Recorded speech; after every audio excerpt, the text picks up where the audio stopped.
This week on the Consume podcast, I'm going to be talking about artificial intelligence. Why not? Because everybody else is. No, but I'm going to show you how to better use it when you do your daily workflows, where it can be most helpful, how to engage with it properly as an agent, and I'm going to give you a great link to make life a whole heck of a lot easier when you think about how to use it. This is Consume, the podcast for real estate agents who are tired of hearing the same old industry stuff and want to experience something completely different. Oh, the joy of artificial intelligence. Yes. So I had the great pleasure of being out in Nebraska this past week, talking to some amazing agents as part of the Nebraska Realty Group. And one of the chats that we had was about artificial intelligence. And I realized it's a pretty common question that I get amongst my clients as to artificial intelligence. How should I be using it? How does it help me? So I want to spend a little bit of time talking about it to dispel a few myths and tell you a little bit of a story to start off with about where artificial intelligence can be helpful to you as an agent. And most importantly, how do you really begin to use it in a way that's effective and not gimmicky? So I started my own personal journey with the use of artificial intelligence purely out of curiosity.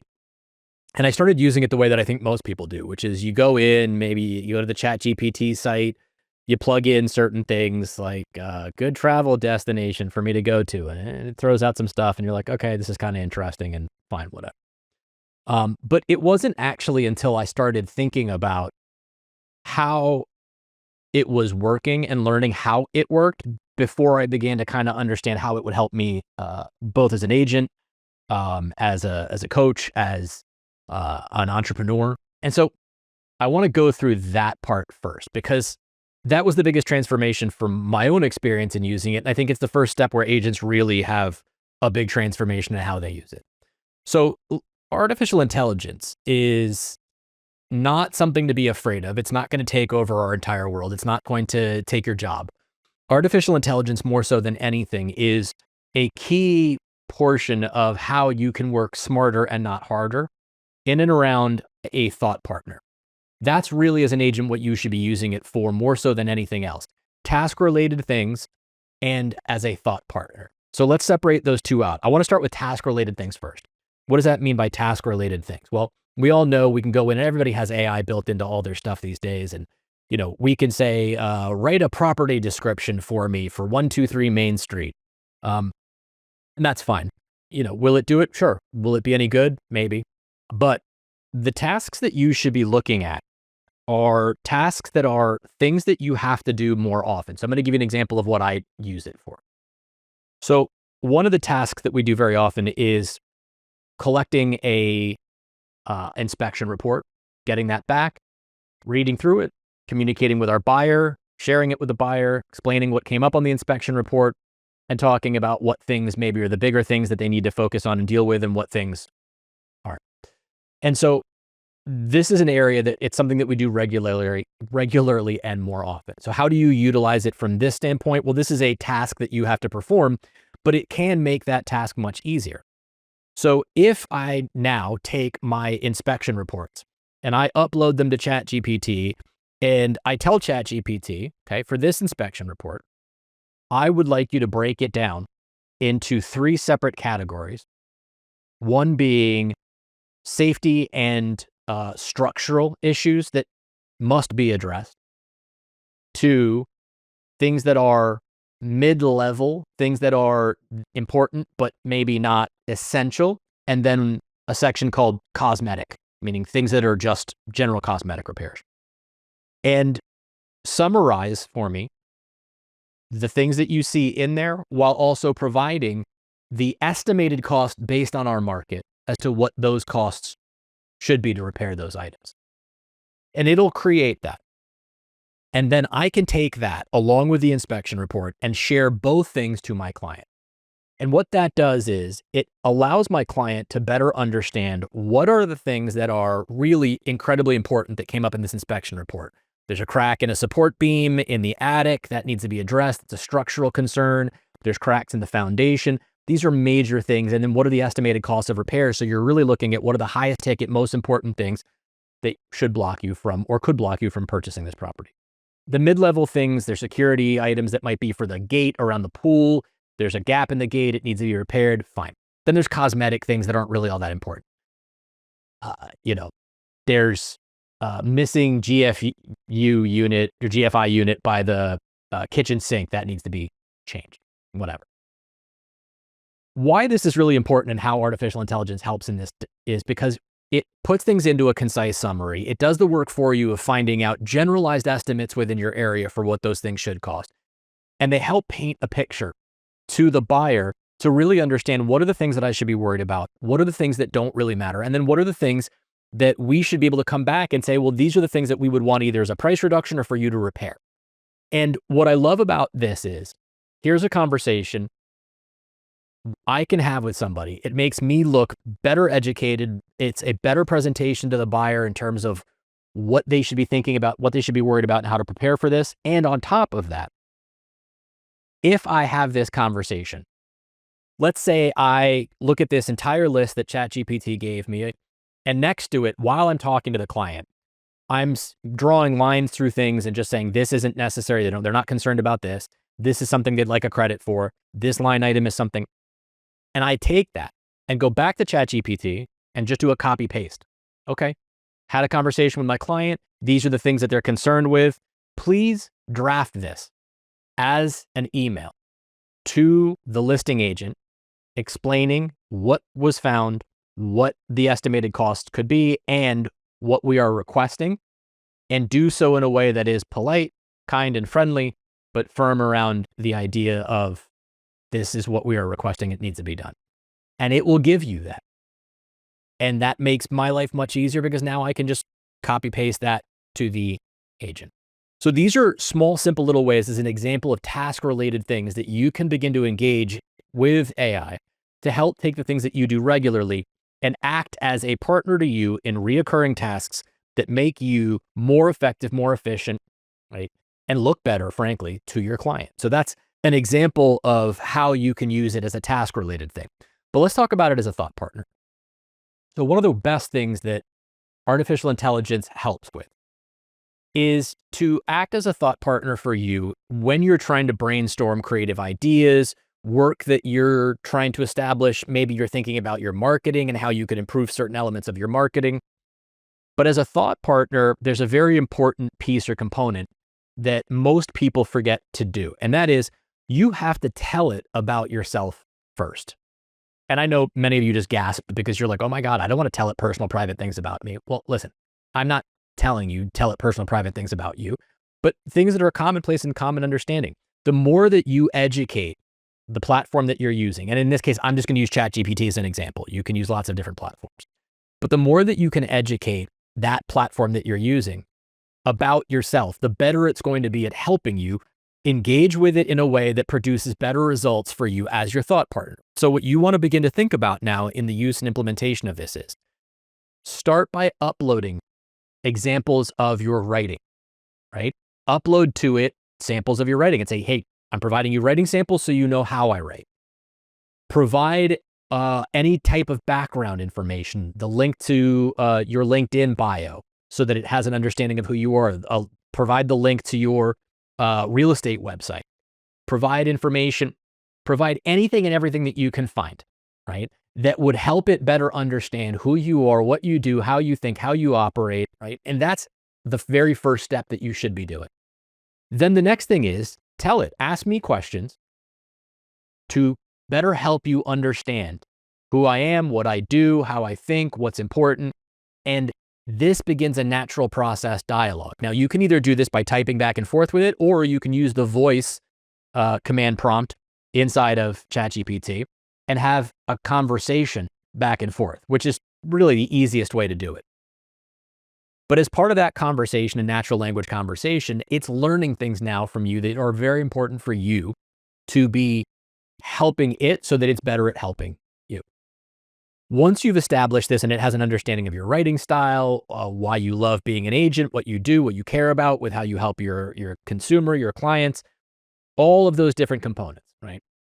Now, as a thought partner, it's a very different experience when you say, help me think, acting as and by the way, ChatGPT in particular loves when you give it a prompt, and we'll talk about prompting in a second, to act as something so that it has a better understanding of how to engage in the proper way that you're seeking the response. So if I were to say to it, acting as a marketing professional, help me brainstorm some ideas around what I can do to improve my marketing in the first quarter of this year, and listen to what it then says. And you can now have a verbal dialogue back and forth. You can say, I don't like that idea, or I do like that idea. Let's drill down on it a little bit more. What does this look like? What are some of the top agents in my market doing that you see being effective? It'll then go in and begin to do some research on those things for you. And again, this is how you operate with AI as a thought partner for you in order to better come up with creative solutions to problems that you're having, creativity in and around how you're engaging, problem solving difficult transactions. It's a really great tool. If you have an agent on the other side that's just being a giant pain in the ass, uploading all of the back end information and the email exchanges back and forth and saying, what would you recommend as a well-crafted email in response to this based on the behavior that I'm seeing from this particular agent, right? And it's really good at helping do that for you and with you. So again, these are important parts and pieces of how you can incorporate this, both from a task-related standpoint and also how to incorporate it in a natural conversational supportive role to help you be more creative in your thinking or in the execution of things that you might be struggling with. And all of this really starts and ends with the ability for you to prompt. Now, I'm not going to get into all of the different prompting techniques, but prompting is the first building block of how you communicate with an AI platform in order for it to produce the best results for you. And I would really recommend just Google or go to YouTube and look at a couple of videos on like introductions to AI prompting and just watch what they show you, because there's certain things that you need to understand as a foundation to have it be most effective. So it loves when you tell it to act as somebody, acting as a social media expert, acting as a learning and development expert. Help me come up with 5 creative ways to motivate my team to learn some new things and get them better traction in 2026. Again, these are all things that you can explore. So with this, you now have the ability to, again, have certain tasks that it can help with. With this, you have the ability to have certain natural language conversations. But let's talk next about where AI can be most effective when you are dealing with how you operate in the nature of your business. Now, for many of you listening to this, I have seller's guide, buyer's guides that I work with people on. And, I don't believe in traditional listing presentations anymore. Most consumers don't really care about any of that stuff. But when you think about artificial intelligence and it's how it operates with you and how it works, remember that its job, more so than anything else, unfortunately, is to be a big yes person. It wants to please you. So because of that, it's really agreeable. So you want to think of a few different ways that you can help it be more challenging, so that not challenging to use, but how it challenges you to think in a different capacity. So let me give you a couple of things that are just some prompts that I use very often. And again, these are things that are supportive in a way that I will either put at the end of something I'm working on or as part of something that I'm working on. So when I'm asking it to do something for me, right? Review this document and summarize the best ways that I can incorporate this, whatever that thing is. Let's even take the example of your the inspection report we were just talking about, right? Review this inspection report and break it into these categories. At the very end, I will add this prompt. Ask me clarifying questions until you're 95% confident you can complete the task successfully. That's a really good one, because what it's going to do then is look at what you've requested and then ask you specific questions in and around certain elements of it until it feels like, what, I got this. I understand what you want from me. I'm going to be really great at this. And that's a really good way for you to do an exchange back and forth with it very quickly to answer some specific questions in order for it to be really useful. when it comes back with something and it says, oh, this great idea of how to reform your marketing and your social media because of X, Y, and Z. Anytime that I'm asking it to be a creative thought process or partner with me, another prompt that I use is, what would a top 0.1% person in this field think? So if I've asked it to be a top marketing professional for me, or if I've asked it to be a top negotiation expert with me,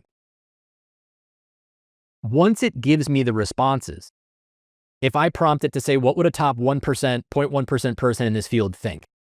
It's going to go back and do an analysis of the recommendation it gave you and really do a deep dive on, hey, based off of this, what would one of the best people in the industry in and around this think of this recommendation that I gave you, right? And remember, it's a way of having it challenge itself and challenge the ideas that it's coming up with for you. So that's another really good one that I use. And another one is we tend to, and it's a terrible term, but I use it all the time, drink our own bathwater. Like we tend to just believe what we're thinking because it's just easier, right? Naturally. And so another prompt that I'll use is when I've been working on something and I get really excited about it, right? Let's say I come up with a great way to market a particular property that has very little comps. It's very challenging. I've been going back and forth and I came up with this great solution for a neat way to market this property. One of the prompts that I'll give it is reframe this in a way that changes how I see the problem, right? Or I will say, reframe this in a way that challenges how I see the problem. And the reason this is a great prompt to use is it's going to go back and do some critical thinking around the problem that we've been working on and give you different perspectives around it. And it helps me better understand, how do I engage with this in a way? How do I challenge my own thought process to really see what is the best way that I can create something here or do something here that is truly different, revolutionary, change-worthy, going to be successful, right? So again, reframe this in a way that changes how I see the problem, or reframe this in a way that challenges how I see the problem, is a great tool. And the last tip that I'm going to give you as a little aside here is a bit of a longer prompt. And again, you can use the transcript from this podcast and just copy paste these portions out of the transcript if you want to use them directly as is. That's a great way to do this. But sometimes when I'm working on something that's a little bit bigger and a little more complex, and I want to make sure that the AI platform, the tool that I'm using, is thinking critically and providing me the reasons as to why it's coming up with these answers or why it's doing it the way that it's doing. I will give it this prompt. When you provide an answer, please explain the reasoning and assumptions behind your response. If possible, use specific examples or evidence to support your answer of why, and then whatever you asked it to do, is the best. Moreover, please address any potential ambiguities or limitations in your answer to provide a more complete and accurate response. So what does this mean? Let's say I have gone to ChatGPT as an agent and I am trying to find the best platform, right, for me to use as a CRM. I've decided, you know what, I don't like the CRM system we're using. And I will say, acting as a top agent and project manager, find the most efficient and effective and best use. Actually, let's change that. I'll make it even easier. I'm looking for a brand new CRM, and I'm going to tell ChatGPT, tell me the best CRMs for real estate and why agents like them and what agents don't like about them. Great. Simple enough. But then when I add, when you provide an answer, please explain the reasoning and assumptions behind your response. If possible, use specific examples or evidence to support your answer of why that particular CRM is the best. Moreover, address any potential ambiguities or limitations in your answer to provide a more complete and accurate response. This really changes how it's going to go in and provide the information back to me, because it's challenging itself to be able to say, okay, I think this based on what I've seen from agent recommendations and comments and Reddit threads and the web, this is one of the best tools, right? But then it's going to go back and say, okay, well, why did you assume that was the best tool, right? Can you give me specific examples that you found that show that that's the best tool? And address anything that might be a limitation of that tool that you might want to flag to me that could be challenging. Now, what's really impressive about this is the more that you use an AI platform, the more it's learning about you. And if the tool that I'm using, let's say again, ChatGPT in this context, is something that I'm using I'm using regularly, it has learned about me, I've fed it background information, it knows how I work, what I like. That's all information that it's going to be using when it goes out to do this task on finding a good CRM for me.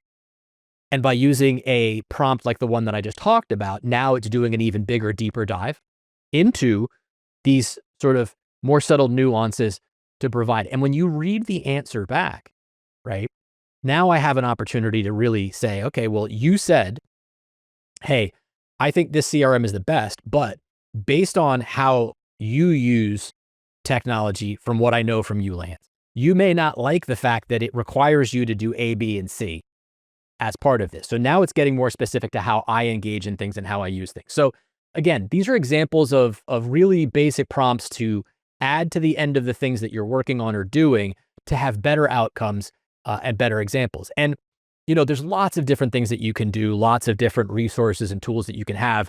In fact, I've compiled a list of literally the top prompts that I would or could use. And I have created a special link. We're going to put that link today in the show notes so you can go check it out. It's the top 10 prompts in every different workflow section for an agent.